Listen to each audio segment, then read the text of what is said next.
Assalamu alaikum wa rahmatullahi wa barakatuhu. Hordoftoota chaanala keenya Boonsaa TV warri taatan hundi keessanuu arraantana keessummaa adda taate takka tan miidiyaa qoflaa gubbaa ama torba hojjechaa ture. Chaanala keessan Boonsaa TV irratti qabadhee isiniif dhiyeessee jira. Mee keessummaa teenya tanaa wajjin wal baraa. Ashamaa akka moltan kabajamtoota daawwattoota keenya chaanala keenya Boonsaa TV irraa ana qooduu isiniimu riippoortara keessan tokkicha baadiyyaati. Amma gamoo oduu bal'inaan qabadhee dhiyaadheettiin isinii darba. Magaalaa guddittii Dubaay ganda Usmaan keessatti reeytiin maqaan siitish jedhamtu osoon beekin miimoorii 8GB taraayyaa abbaa mancaa qabdu liqimsuudhaaf guyyoota lamaaf osoo addan dhaabe nu badhaafte diini rahmata keetiin jechuun isii dhagahameeti jira. Bal'ina oduu kanaa irraa odeeffanne miidiyaa guddicha jeurraa odeeffanne. Walitti bu'insa mootummaa sijaaraatii fi hawaasa ilkaanii jidduutti uumameen mootummaan sijaaraa onnate boombii aara ja'amuun haleeluudhaan ummata afaanirraa ilkaan akka boqqolloo waaddiitti gubuudhaan Jeneraal Gamdanii fi Adderwaal Buzunas dubbataniiti jiru. Kaleessa hulonni lama khashawal harka qabuudhaan barraadaa haadha Jaafar cabsaniiti jiran. Haati Jaafar kafaltii barraadaa kanaa isaan lachuurraa marxoo takka hiiteeti jirti. Waraanni shiftaa injiree ja'amuun beekamu kan paarkii rifeensa ja'amu keessa yeroo dheeraaf galaa ture kaleessa galgala waraana adda bilisummaa filaatiin booji'amuudhaan itti gaafatamtuun mataa firisii dargaggoota aadde Baataksiin Qarsadii nuuf gabaasteeti jirti.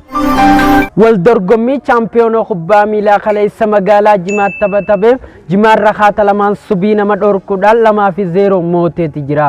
Waancaa ajaa'ibaa Toomaa fi Mooyyee badhaafame itti gaafatamaan dhimma ispoortii kubbaa miilaa obbo Faaqaan Qarsadii kaleessa gabaaseeti jira. Kabajamtoota daawwattoota keenya oduun kan isinii dabraa yeroo chaanaala keenya Boonsaa TV irraa oduu biyyaalaas qabna.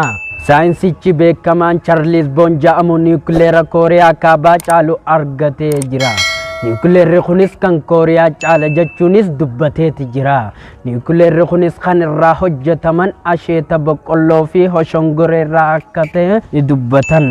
Haa ta'u malee niwukileerri maqaan isaa dhuufuu jedhamu kun gaagaalee bubbuu xuuxuu jettu yoo dhukaafame funyaan namaarra miidhaa taasisa jechuun ogeeyyii jaalaa dubbataniiti jiru. Haa ta'u malee pirezidaantiin Ameerikaa Joo Baayiden niwukileera kana yoo oomishuu dhiisuu diddan qophii gurguddoo isinirra keenya jechuudhaan labsa baasaniiti jiran.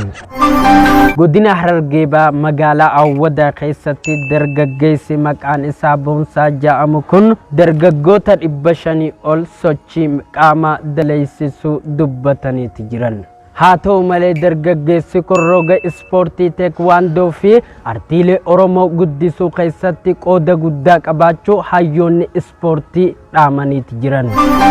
Kabajamtoota daawwattoota keenyaa oduu magaalaa Kuduraatii nu qaqqabettiinis ciisin dabarsa. Zamana teknooloojiin guddatan keessatti gareen paastaatii fi makaroonii mirga shuurootii fi biddeenaa sarbuun isaa manni murtii waliigala distiinuuf gabaasaniiti jiru. Haaluma kanaan shuuroo fi biddeenni tokko ta'uudhaan effiseer fayyina paastaa fi makaroonii fe'atee adeemaa jiru garagalchuudhaan lubbuu paastaa meeqaa qisaasuudhaan kan shooroo olaanaa taphate shuuroo barbareeti jechuun dhagahameeti jira. Walitti bu'insa hawaasa shunkurtaa fi mootummaan ablee dirree mahattafaa jedhamu irratti wal haleeluudhaan hawaasni shunkurtaa wareegameeti jira. Haaluma kanaan pirezidaantiin federaalawaa dimokiraatawaa distii obbo Maankaan gadda isaanii itti kokorsuudhaan ibsataniiti jiru. Oduu kana kan gabaase barbaree diimtuudha. Godina Harargee bahaa aanaa Mayyuu keessatti harrichi maqaan isaa Wish jedhamu yoo diinni gara maleedhaan dhufes kilaashillee dhabnu dhiiticha kiyyaan isin biraan jira jechuudhaan qeyroo teenya jajjabeesseeti jira. Godina Harargee bahaa bulchiinsa magaalaa Awwadaa keessatti walitti bu'insa qarshii 100 fi qarshii 50 qarshiin 100 balleessiteeti jirti. Haaluma kanaan komaandar ajaa'ibaa obbo Laaskitaniira lamaatiin harka hudduu duubatti hidhaaniidhaan mana hidhaa godina Harargee bahaa baankii Oromiyaatti hidhaniiti jiru.